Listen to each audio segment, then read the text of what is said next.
wax sax ay waxu parcours donc yooyu moom Sénégal yi xam nañ ko bien connu également donc en Europe aussi. donc ñu bëri xam nañ kan mooy Ligaband c'est rappelé donc jël na prix Renaissance 2015.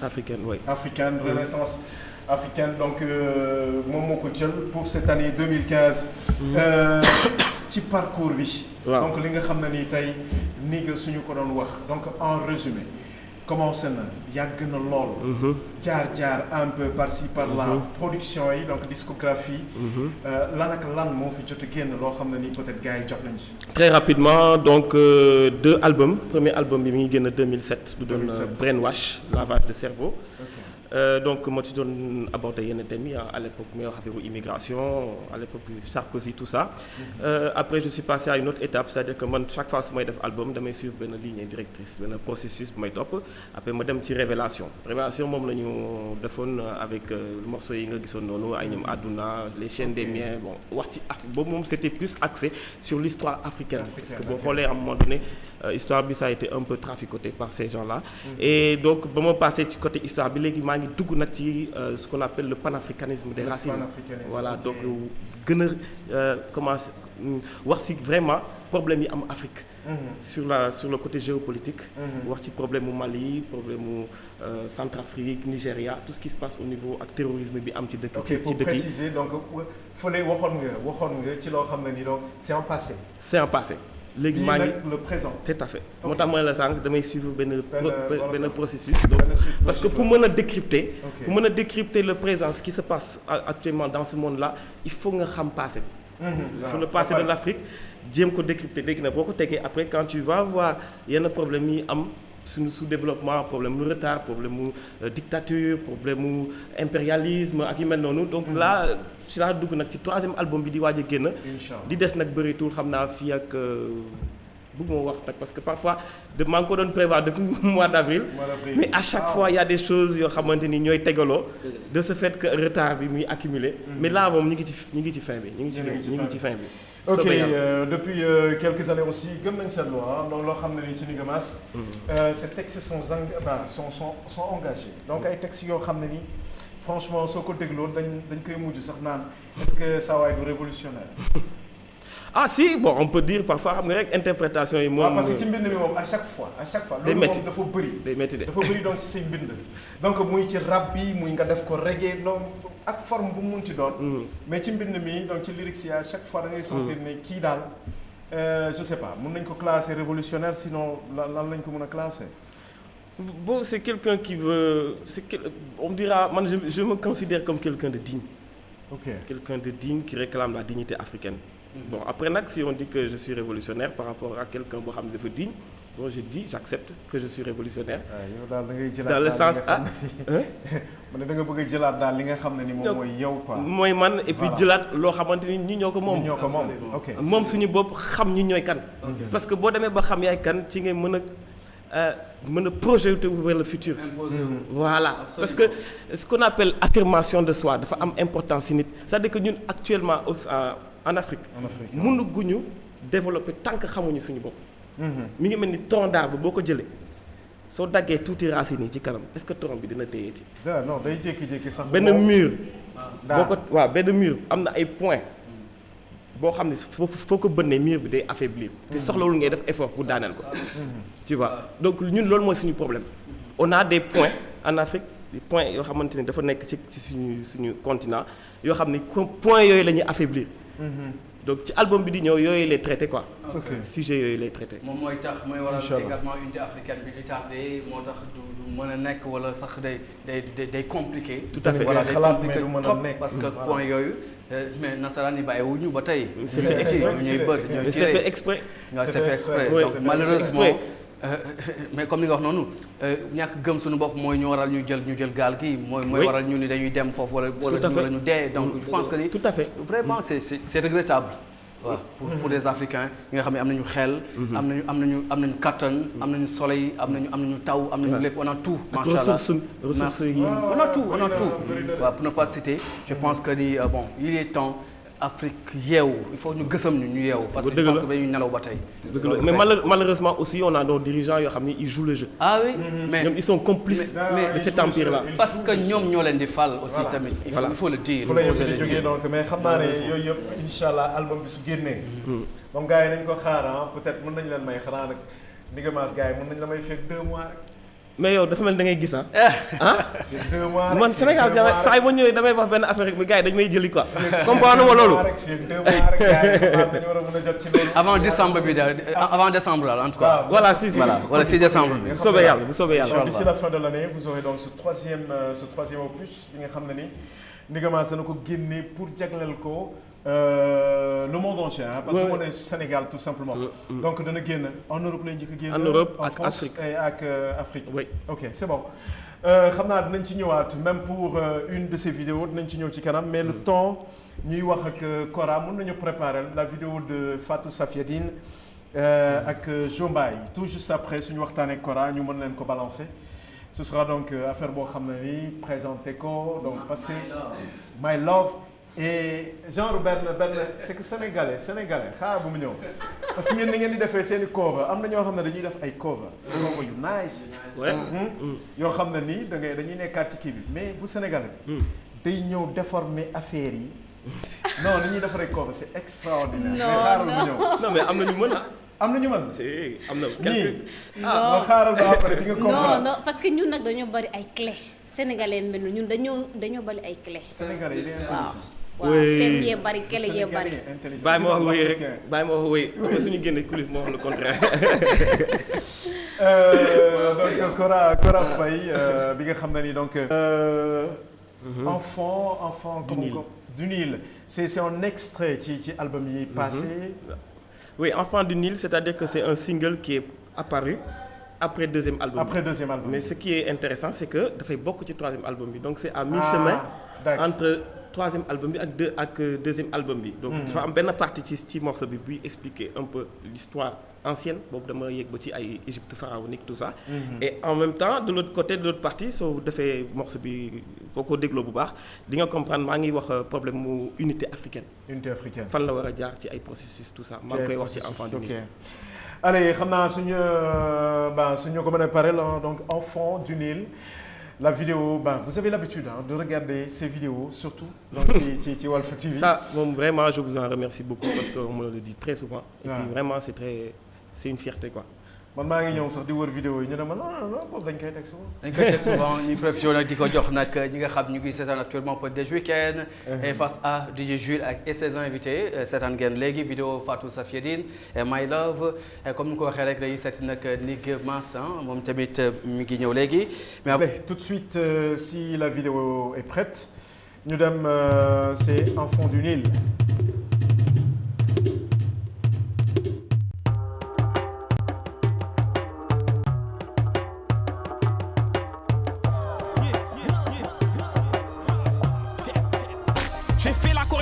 Entre le Wolof et les Médounétaires, je ne serai pas donc paumé devant la pyramide de désert, ni sur les hiéroglyphes inscrits sur le baobab du désert. Je suis science, je suis culture, je suis spiritualité. Enfant du Nil qui s'abreuve à la source de l'humanité. Grand architecte de la renaissance noire à l'unanimité. Nous sommes l'Afrique de demain, celle où personne n'aura faim, celle où les hommes ou les femmes s'habilleront en boubou et en bazin, celle où les kémites se battront comme l'armée de Péanzin. Une Afrique sans maladie qui refuse d'importer des vaccins. Je veux une Afrique qui forme ses avocats et de ses propres médecins. Une Afrique sans épidémie, debout et maître de son destin. Une Afrique plus riche qui devance les États européens. Je rêve d'une Afrique forte qui fabrique ses propres armes. Je veux une Afrique qui se bat sans éprouver d'état d'âme. Je suis le script noir qui vient vous livrer ses versets. J'ai trempé ma plume dans un encrier tenu secret. Voici un poème sous silence scellé, celui avec lequel je vous ai semé. C'est avec ces mêmes vers salés que j'ai sorti mon CD.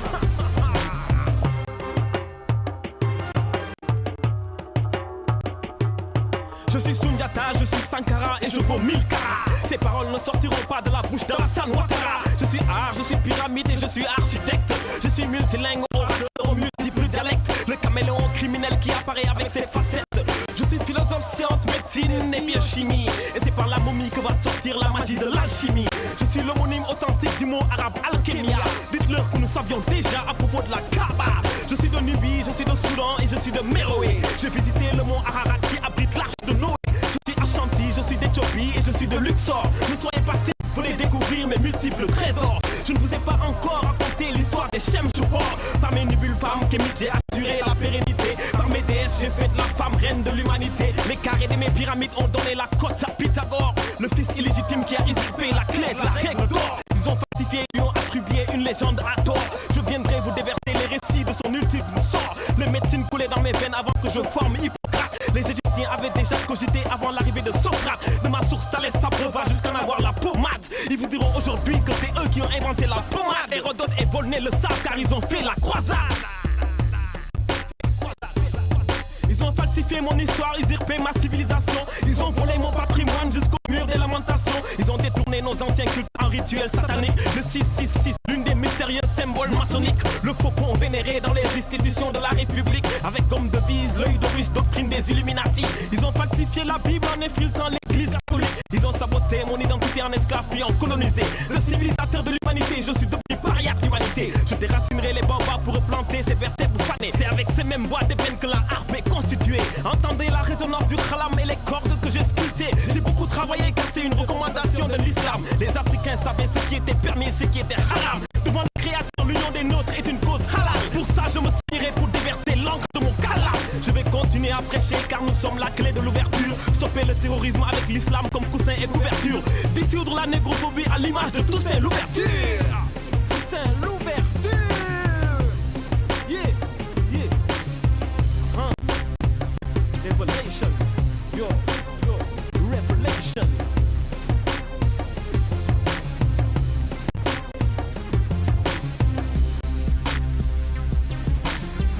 Rien à dire, mortel, son nom c'est Nigga Mass, dañ koy tàcc sax tuuti dañ koy tàcc Nigga Mass parce que tamit man ci côté réalisation bi je pense que ni rien à dire moom la wax c'est bind bi waxatuñu ko. yaa ngi koy wax sànq on a comme l'impression que ni révolutionnaire la mais pour réaliser li nga bindoon tamit c'était pas facile. Et dafay montrer que également l'Afrique est le berceau de l'humanité et tout est parti de l'Afrique Africa def naa nañu gëm suñu bopp. Je pense que ni tu mérites des félicitations quand même. Parce que tamit lii tey fierté la. Fierté la pour ñun africains parce que duñu wax sénégalais d'abord parce que tey boo xoolee on a comme l'impression que égyptien nga et c'est l'Afrique c'est le berceau de l'humanité. Félicitations. Merci beaucoup. sànq même ci biir moo ngi wax naan je suis la clé ou bien je suis la clé de je sais pas xaw ma lan. Je suis le scribe noir qui vient vous livrer ces versets xaw ma lan. parti boobu. Non. Clé de l'ouverture. Clé de l'ouverture. Ok d'accord ok ci fin bi waaw. Voilà donc loo xam na ni donc mbind mi kawe na. mais facile à décortiquer. Ouais, c'est vrai c'est pas trop lourd. pour ñi nga xam ne ni donc. day xaw a métti souvent ci ay paroles wala yenn textes yi aussi. xam naa da ngeen ci vigilance. waaw c'est vrai parce que xam nga difficulté bi fa la nekk surtout au niveau bu fekkente ne da ngay def musique boo xamante ne là on dit que c'est du rap mais boo xoolee il y a du slam derrière ñaari laa boole. Et donc comme maa ngi wax affaire Afrique enseignement la. il faut que ñëpp gis ci seen bopp il faut que xale yi dégg. il faut que mag yi di comprendre message bi. Donc c'était ça la difficulté pour trouver un terrain commun. Pour que le message soit perceptible. C'est très important aussi. Et avoir une très bonne réalisation également. suñuy bind aussi il faut ñu ci bàyyi xel. clip bi mën nga ñu wax durée bi nga xam ne moom la jël pour tournage bi. Bon tournage du clip bi en tout cas entre tournage bi ak réalisation bi on dira 7 mois la def. 7 mois et que réalisation bi c'est 7 mois à temps plein. Pour gars yi comprendre tous les jours dañ si doon liggéey. c'est pas facile voilà liggéey la quoi liggéey la. Je pense que ni même bu fekkee da nga def nii nga xool image bi da nga comprendre un tout petit peu li nga bëgg wax. C'est ça donc c'est parce que il fallait que image yi correspondent ak texte bi. Et puis il y a du dessin gars yi dañuy dessiner quoi. Pour avoir une bonne lecture, son label s'appelle Vidéo 3D Motion. Sénégalais. Tu vois il est là-bas moom moo defar vidéo bi. Et puis man maa defar scénario bi ak quelques découpages quoi. Ok nice alors les rappeler donc ci la amee prix boobu ñuy wax lauréat de la Renaissance africaine. Donc nice donc moo nekk vidéo boobu ngeen doon seetaan tout à l'heure. Enfant du Nil allez ñu dem ak ki nga. ndax suñu dafa bëgg a yëkkati baat bi ma bëgg a yëkkati si bi xutaan ak tund saa fenn. kon dañuy mën a dem. man ma ñëw yëkkati Afrique. voilà non li nga wax noonu. lu ma bëgg la gis nga su ma gisee ku bëgg Africa daf may neex moo tax sama Black is from Africa welcome Black you from Africa pour que xam nga mënoon naa ko wax ci olof ma wax ko ci français wala ma wax ko ci séeréer anglais nga xam ne mais sama mbokk Gambien yi tamit bokk nañ ci Yaaya Jammeh maa ngi koy nuyu yow fàttali nga ma nit ku baax a ngoog Yaaya Jammeh ak Zeyna yaayu Mouhamed ñoom ñëpp maa ngi leen di ak Khady Mata Gambia kii moom li mu def nii tamit yombul waaw parce que nit boo dëkkee ci réew da ngay fexe sa turu réew waaw dem ca kanam parce que li nga def nii sànq maa ngi seetaan clip bi mais man na naan lii du clip bu sax Sénégalais yi peut-être xamuñu sax li nga def nii la li tey boo demoon Afrique dëkk Afrique yi parce que man dëkk Afrique yi ñu ngi koy presque dëkk Afrique yi amul fu ma ci demul naa parce que Coumba Gawlo ko xam ni moom Afrique moo ko ñor xam nga mais dañuy dund lii min na Afrique dund xam nga min na chef d'état africain yi waaw min na xam nga dañuy dem ay Niger dem ay Côte d'Ivoire fu ne Afrique xam nga yaa ma gën a xam moo tax affaire bi nga def ni tamit maa ngi koy rafetlu trop te man nag am na lu ma sàcc. jëlal lépp. am na lu ma sàcc te xam naa ne moom dinaa ñëw ma jox ma ci bopp. lépp la yaay yëpp yaay boobu. voilà c'est ça lii mooy Africa et puis hasard amul li leen boole tey yàlla moo ko def. donc ngeen xaw a bokk li ngeen def. bien sûr bokk yoon bokk gëm-gëm xam nga ñii ay ñii genre yi ay symbole lañ. kii symbole la. xale buy jàng école sax. war na mën a bu dégloo woy bi dina xam fu mu jëm. mu gëm non ñëpp a ci seen bopp comprendre nga parce que bu ma gisee nit koy wax histoire Afrique. xam nga y a des gens yoo xam ne xamuñu lan mooy seen couleur peau ñun jigéen ñi dañuy xees a bëgg xees mais ñun li ñu moom Africa mais man dama gëm Afrique moo tax su ma gisee ku bëgg Africa ca kaw ca kanam nañ si dem allez ñu dem rapidement pour li nga xam ne ni moom mooy cette vidéo Inch'Allah allez Nigémas déjà album bi dana génn loolu xam nañ ko donc d'ici peu d'autres projets yoo xam ne ni yaa ngi ci sinon à venir aussi. Ok donc très rapidement pour résumer pour être très concis court moyen terme voilà donc à court terme album bi la donc je vais comme j'ai déjà parlé du titre là ci presse bi donc l'album s'appelle L'œil invisible.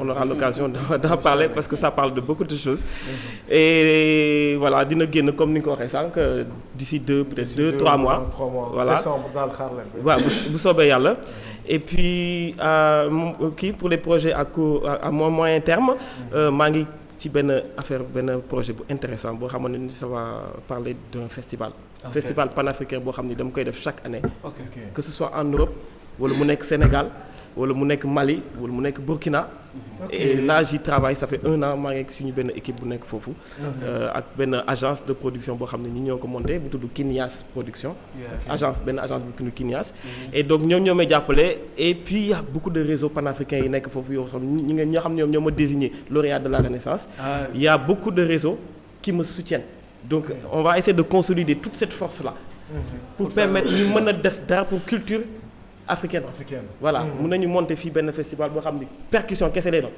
ñu wax ci tama ji wax ci griot yi wax ci histoire royaume empire comment on était organisé pour ces jeunes de la diaspora ñi nga xam ne dañ leen di jàngal la haine de soi ñu leen di won ne Afrique ay sauvage la parce que foofu noonu boo xamee bitim réew xale yi li leen di jàngal Afrique ay sauvage lañu léegi bu fekkee dañ ne loolu jël nañ ko consolider ñu wane culture bi wane science bi wane patrimoine bi dina permettre que beneen yoon neneen la ñuy xoole chinois yi ak japonais yi c'est comme ça qu'ils ont fait pour réussir et à long terme maa ngi bëgg aussi consolider defar sama équipe parce que aujourd'hui ni ma nekk nii ba je n'ai rien mais j'ai au moins plus de 30 personnes avec qui je travaille te ñooñu xam nga mënu ma leen fay parce que dañu bëgg li may def et que aujourd'hui maa ngi ñaan affaire bi gën a jëm kala mu nekk vraiment une équipe de production comme label bi may liggéeyal nga xam ne je suis en associé muy Mbir production nga xam ne sous la direction de Paul Diouf ñëpp xam nañ ko fi Sénégal c'est lui moo doon jouer le clavier Viviane donc c'est avec lui qu'on a travaillé pour faire album bi de 12 titres qui va bientôt sortir et puis il y a d'autres structures comme les cousins d'Afrique qui sont là-bas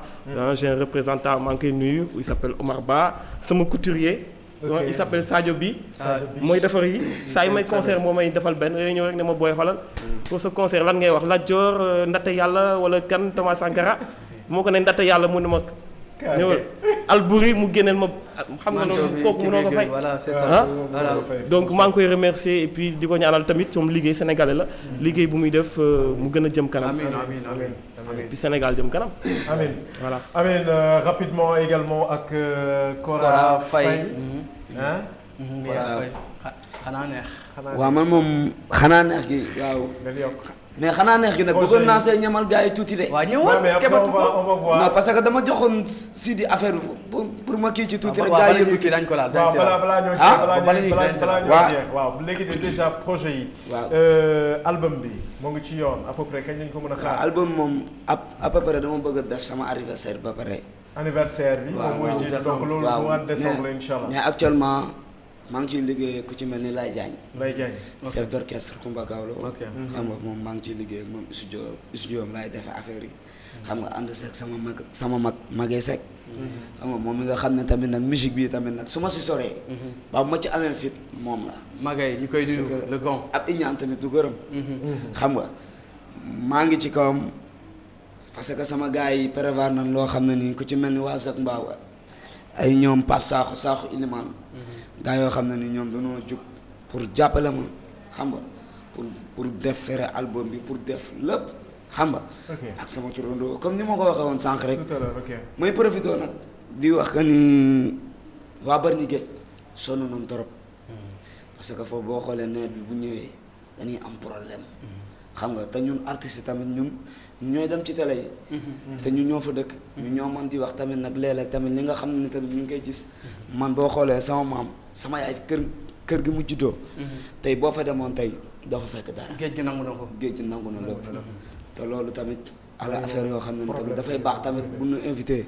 ñuy toog tamit ci télé yi tamit di ko wax. parce que tamit lu metti la. gars yi war nañ trouver solution bu gaaw. loolu war nañ ñu see dimbali xam nga.